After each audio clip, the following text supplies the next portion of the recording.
What does an IT department do in a school? We're going to talk about that over a two-part series, starting next on the Edtech vlog.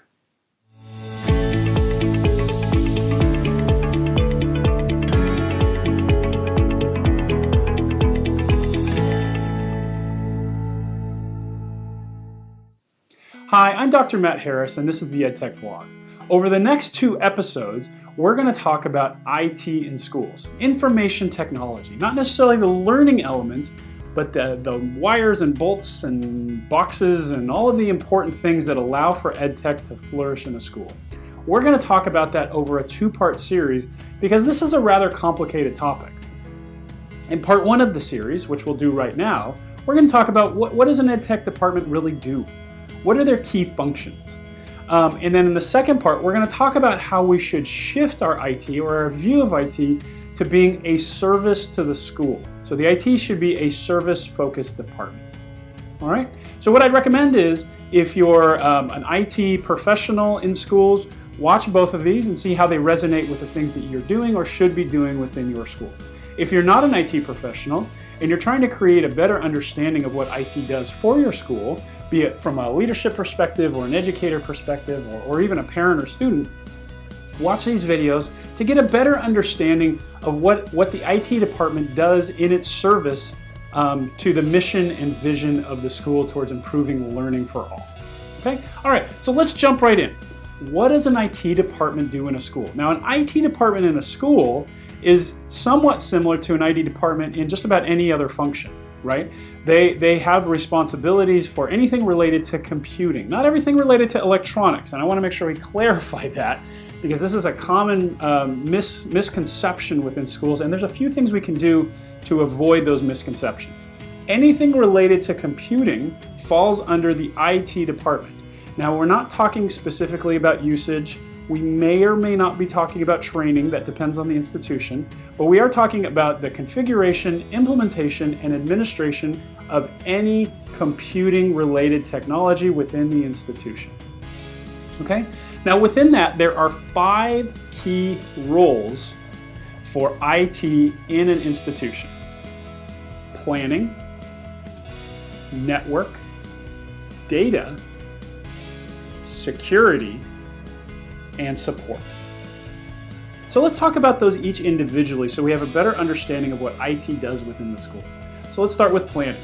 And this is an area that is often overlooked in schools that I visit around the world. Planning is a critical element for schools worldwide because technology changes, right? And yet what we find in many schools is this is kind of ignored. There is so much time spent on the operations and the servicing and the focus on the tools that we don't really look forward. We don't do the planning or the innovation, but this is critical for an IT department. Because technology moves, the needs of the institution move, security changes move. Everything is a moving part when it comes to technology, that we have to have strategic plans in place to replace items, to expand programs, to change security protocols, to adhere to budgets, to do the kind of the management for the here and now and the needs of the institutions are going forward. So that notion of strategy and planning are a key element of the IT team. So they're not being a reactive department, they're being a proactive department. And when they're proactive in planning, what you find is they're much more streamlined in their operations. They're much better with money, so they're much stronger fiscally, and the needs of the institution are met through connections to users and to the changing role of technology in education or in society. So that's a big element. So that's number one, planning. Number two, we say network. And network we say from a very broad standpoint because network includes the entire ecosystem of technology within the school. And this is the operational requirements of the school. Now, if I was talking to an IT person, I said your responsibility is for the network, they would have a different understanding of what I'm saying here.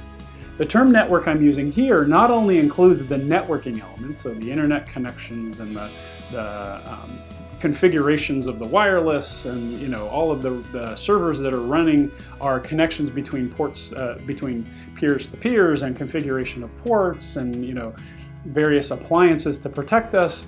That is part of the networking, but that is only one element of the overall network. I am talking about all of the wires, all of the boxes, the networking, the individual devices, the servers, all of the pieces, all of the technology, and the supportive applications needed to make all of that work. They have to run all of that. They have to keep asset inventory and network maps, understand how data moves throughout the system, understand what our device policies are for things that are owned by the school and maybe not owned by the school.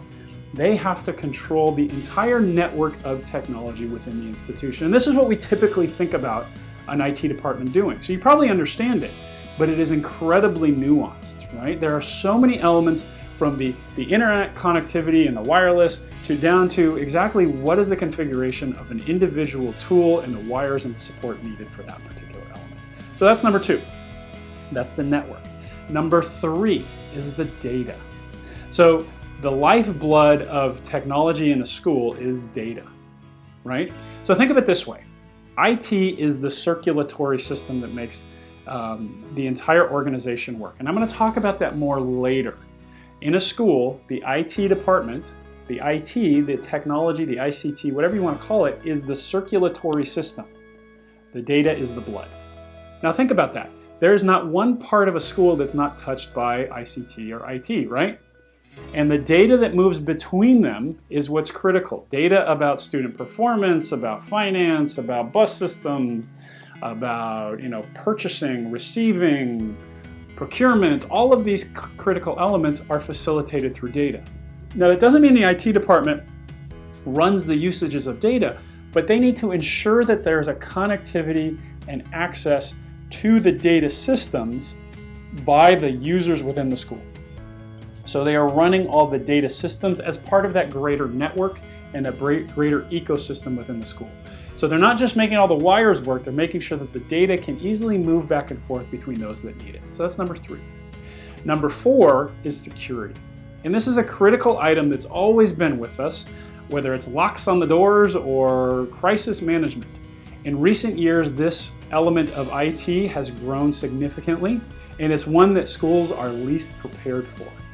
So security for a school encompasses many things.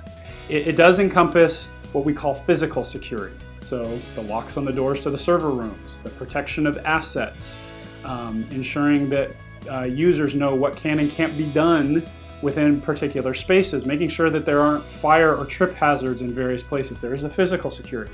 There is what we call the logical security or the user security that talk about how do we ensure that users only have access to certain elements, how do we protect data flowing through these various systems, how do we cascade usability from a student to a parent or a teacher, where are they allowed to access various elements of our network, and how do we manage that user management. And then there's also security towards the outside.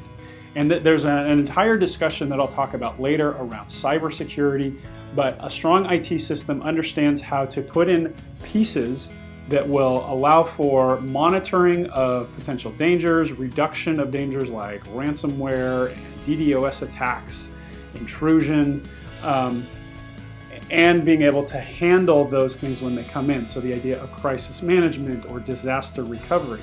And finally, there's a training element here, because the weakest link in the chain for security, as we all know, are the human beings that are putting their fingers on the keyboards. So how do we train those users or protect the system from the users through two-factor authentication, all of those things, and the policies and procedures therein. That's absolutely critical for a strong IT security department. And finally, the last piece is support.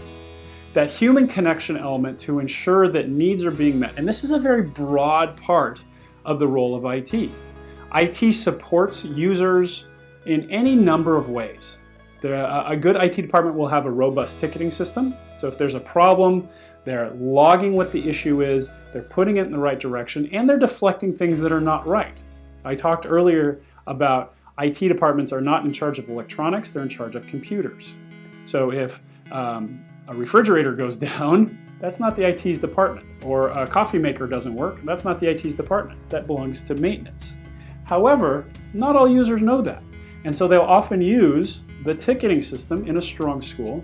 And then what the IT department can do, if they're well organized, they can take those particular tickets and pass them specifically onto maintenance. Further, they can use their ticketing system to identify where the major challenges are within the system. If they're getting a lot of issues around Wi-Fi, that's an area they need to focus on. If people don't know how to use the student information system, there's a training gap there that needs to be figured out. So a ticketing system is incredibly important. Along with that, training materials and information around policies and requirements are supportive to the users and should be made publicly available. So an IT department will need to create resourcing to inform their users what they're doing and what they're responsible for. Along with those lines, there's an outreach. So the most dangerous or most challenged IT departments, and we're going to talk about this more in a second, are ones that are isolated, that are a silo within the institution. A good IT department knows that it's a service to the mission of the institution, not a service to itself. So what does that require? That requires outreach to users, greater forms of communication and transparency, kind of discussions as those changes are being made towards the strategy, and a real continuous dialogue with leadership, with outside entities, and with those that are in need. And finally, that support element comes in to this connection to again, those outside people. So vendor management, contract management, service management, those are all supportive of the users and the systems within the team. So that support element.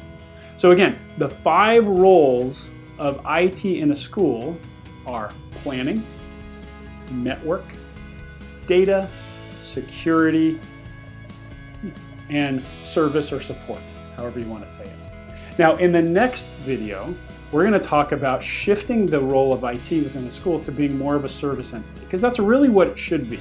An IT department done well should be a service to the mission of the institution. And there's some ways to do this that are supportive of the IT department and of the school to make sure that relationship happens. So make sure you come back and watch the follow-up to this, part 2, which is turning your IT department into a service unit. So hey, do me a favor in the meantime. Down at the bottom of this video, you'll see that there are a couple buttons. One of them is to subscribe to this channel, where I talk about everything related to technology in schools. And part of this relates to my experience having run IT departments in schools and doing large-scale audits.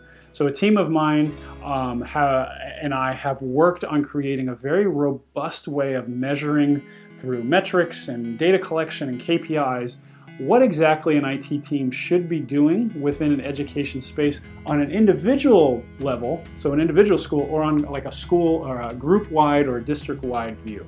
So come back and we'll talk more about those nuances as we go along. Also, I talk a lot about the challenges related to IT, a lot about cybersecurity right now because it's such a big topic on my Twitter channel. So please follow me on Twitter. My handle is @MattHarrisEdD. And again, I'll talk about a number of these challenges we're running into cybersecurity, give you links to things that will be helpful to you, and kind of have that dialogue. You know, you might be running into things you don't know what they are, you don't know what are best practices for crisis or disaster management, policies for protecting your systems and subdividing your networks to ensure that there's less chance of intrusion, data protection, those sorts of things. We'll talk about those a lot on Twitter and on this channel. So I encourage you to do both. Okay? So anyway, come back for the next episode where we're going to talk about IT as a service. And in the meantime, have a great day. Bye.